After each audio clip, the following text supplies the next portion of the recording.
Faut-il envisager une consultation avec son médecin traitant avant de démarrer un jeûne holistique?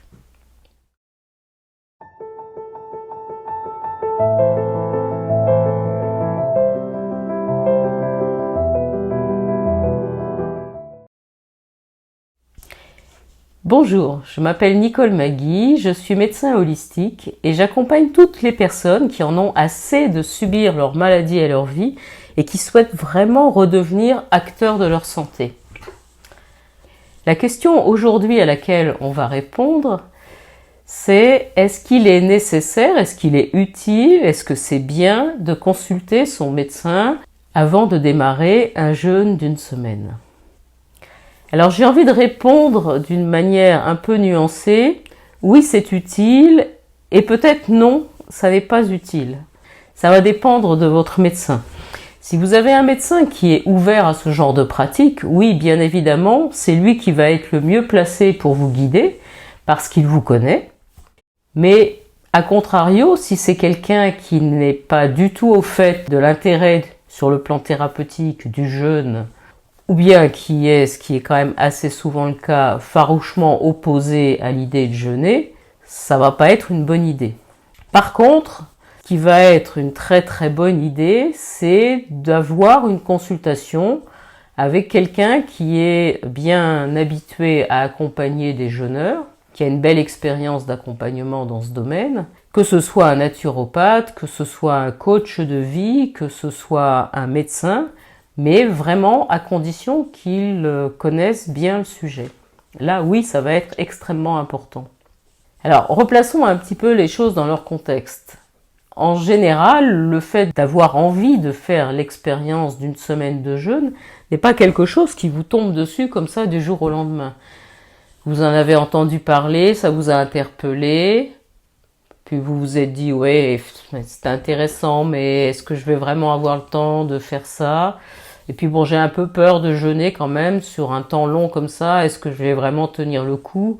Est-ce que je vais pas avoir faim? Est-ce que je vais pas être fatigué? Enfin, le mental a repris un peu les choses et le plus souvent, le jeûne revient vers vous 2 fois, 3 fois et l'idée s'installe de plus en plus. Et il y a un désir qui monte en vous. Et c'est ça qui fait que petit à petit, vous vous dirigez vers la possibilité de faire cette première expérience d'une semaine de jeûne. Mais c'est quelque chose qui a été mûri. Quel va être l'intérêt de cette consultation préliminaire au jeûne avec quelqu'un qui est habitué à ce type d'accompagnement?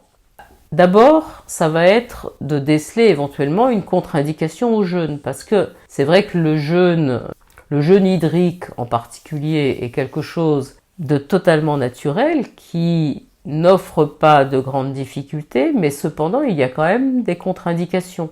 Et les contre-indications sont essentiellement liées à la qualité de votre vitalité. Si vous avez une vitalité qui pour une raison X est très amoindrie, ça n'est peut-être pas le moment de jeûner. Peut-être il y a des étapes préliminaires pour remonter en vitalité et pratiquer un jeûne dans un deuxième temps. Donc l'intérêt de cette consultation, ça va être aussi de déceler des situations dans lesquelles il serait plus judicieux de faire une détox appuyée, de faire une monodiète ou bien une autre forme de jeûne comme un jeûne intermittent par exemple, qui peut être tout à fait nuancé parce que là on peut vraiment, en définissant bien le temps de jeûne nocturne, être très doux dans les modifications qu'on va apporter à l'organisme. Et le jeûne intermittent peut convenir même en cas de vitalité diminuée. Toujours dans le même ordre d'idées, cette consultation va permettre de déceler des situations dans lesquelles c'est plutôt une alimentation particulière qui va convenir. Je pense en particulier au diabète. Autant le diabète de type 2 est un diabète, c'est-à-dire ce qu'on appelle le diabète de l'âge mûr, qui est un diabète qui ne nécessite pas, en tout cas dans son début de traitement, ne nécessite pas d'insuline. Ce diabète-là répond extrêmement bien au jeûne. Donc là, le diabète ne va pas être une contre-indication ou une difficulté à gérer au cours du jeûne, mais c'est au contraire une indication à jeûner. Parce qu'on sait maintenant qu'un jeûne un peu long de 15 jours, 3 semaines, améliore très très nettement, voire guérit le diabète de type 2. Par contre, si vous avez un diabète de type 1 et que c'est un diabète qui est difficile à équilibrer, ça va peut-être pas être judicieux de faire un jeûne. Il sera peut-être beaucoup plus opportun de partir sur une alimentation cétogène, c'est-à-dire une alimentation qui est dénuée de glucides et de sucre et qui est essentiellement composée de légumes, des fruits les moins sucrés, de protéines et de lipides. Et il n'y a pratiquement plus aucun glucide dans cette alimentation. Avant de se lancer dans le jeûne, c'est bien également de préciser le plus clairement possible les intentions qu'on met dans ce jeûne et quels objectifs on se fixe, quel est l'objectif ou les objectifs que l'on recherche avec le jeûne. Et là encore, cet accompagnant va pouvoir vous aider à vous clarifier dans ces domaines-là. Parce que il va falloir non seulement décider si oui ou non il est opportun de jeûner, mais si il est opportun de jeûner, il va falloir décider quel type de jeûne on va pratiquer et quelle durée. Et là encore, ça va dépendre beaucoup de vos intentions et de vos objectifs. Il va falloir également planifier ce qu'on appelle les paliers de descente alimentaire. Ces paliers de descente alimentaire ne font pas l'unanimité. Il y a des accompagnateurs de jeûne qui le conseillent, d'autres qui disent qu'on peut se lancer directement dans le jeûne. Je crois que là encore, c'est une affaire de cas particulier. Si vous avez l'habitude de jeûner, si vous avez une alimentation qui est assez correcte et que vous pratiquez déjà par exemple le jeûne intermittent, oui, il est clair que vous allez pouvoir vous lancer dans le jeûne à peu près du jour au lendemain, sans inconvénient. Par contre, si c'est votre premier jeûne, si vous aviez une alimentation qui était basée pour beaucoup sur de l'agroalimentaire transformé ou ultra transformé et que vous consommez de l'alcool, des excitants, ça va être intéressant de faire ce qu'on appelle des paliers de descente alimentaire.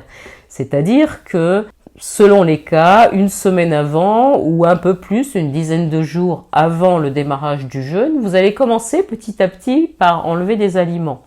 Et là, vous pouvez vous référer aux articles sur le site Attitude Énergie Santé ou bien sur les petites vidéos qui sont déjà publiées où vous avez des vidéos sur la descente alimentaire. Mais c'est vrai qu'il y a un protocole qui peut être intéressant à suivre. Mais en tout cas, on va planifier la semaine qui précède le jeûne et cette planification ne va pas être la même pour tout le monde. Elle va dépendre du type d'alimentation que vous avez au quotidien, de l'état de santé et de vitalité dans lequel vous êtes et du fait que c'est votre premier jeûne ou que vous êtes déjà bien habitué à jeûner. Et puis cet accompagnant va pouvoir vous aider aussi à réinstaller, si je peux dire, cette expérience de jeûne dans un contexte beaucoup plus large et vous aider à l'installer vraiment comme une philosophie de vie, un mode de vie, c'est-à-dire que ce jeûne dans lequel vous allez vous lancer, d'abord il faut que ce soit une réussite, donc mieux il sera préparé, plus ça sera simple pour vous de jeûner et donc plus la réussite sera facile, mais en plus il faut que vous preniez conscience que ce temps va être vraiment un grand rendez-vous avec votre corps et ça va être important de vous mettre à l'écoute des besoins du corps parce qu'il y a des moments où vous aurez besoin de boire et ça sera important de boire de l'eau. Il y a des moments où vous n'aurez pas soif et donc là, ça serait inutile de boire, voire ça surchargera votre organisme et ça lui demandera un travail supplémentaire si vous buvez trop. Donc déjà au niveau de l'observation de la soif, il va y avoir un travail intéressant à faire. Deuxième point, c'est observer et bien ressentir les moments où vous avez besoin de vous reposer, parce que ce jeûne holistique à visée thérapeutique, son objectif, c'est vraiment de dégager le maximum d'énergie pour aller nettoyer, réparer et régénérer à l'échelon de vos cellules. Donc, plus vous allez épargner toute l'énergie que vous allez dégager par l'absence de digestion, et plus cette énergie va aller s'occuper de nettoyer et de réparer, et plus votre jeûne va être efficace. Ça veut dire qu'il faut que vous ressentiez vraiment les moments où vous avez besoin de vous reposer. Et l'idée n'est pas d'aller faire de la randonnée, l'idée n'est pas d'en profiter pour travailler 2 fois plus. L'idée est vraiment de prendre ce temps pour vous, en faire un grand rendez-vous avec votre corps, avec votre système mental, l'utiliser pour repenser un peu votre vie, voir comment mieux gérer tous ces facteurs de stress qui vous arrivent dessus en permanence. Et puis prendre le temps aussi pour laisser les émotions remonter parfois et s'exprimer et les gérer. Et c'est comme ça que vous aurez vraiment une grande efficacité dans cette semaine, cette pause que vous offrez à toute votre équipe. Mais en tout cas, ça serait une totale illusion que de se dire, eh bien, je vais m'octroyer 2 semaines de pause par an, une au printemps, une à l'automne, et puis le reste du temps, eh bien, je continue ma vie comme d'habitude. En fait, l'objectif, pour nous, à Terre du Sud, notre objectif, il n'est pas là du tout. Il est à vous ouvrir à l'écoute de votre corps, de votre mental et de vos émotions, à offrir à votre organisme ce temps pour vraiment vous reconnecter en vous, vous reconnecter au vivant autour de vous, en profiter pour aller faire des marches dans la forêt, aller faire des gros câlins aux arbres, allez vous choisir un endroit dans le parc qui va être le vôtre parce qu'il y a quelque chose au niveau de l'énergie qui vous appelle à cet endroit-là et d'y retourner chaque jour. Et c'est vraiment comme ça que vous allez réussir votre semaine. Voilà, je vous souhaite une excellente journée et je vous dis à demain pour une nouvelle vidéo.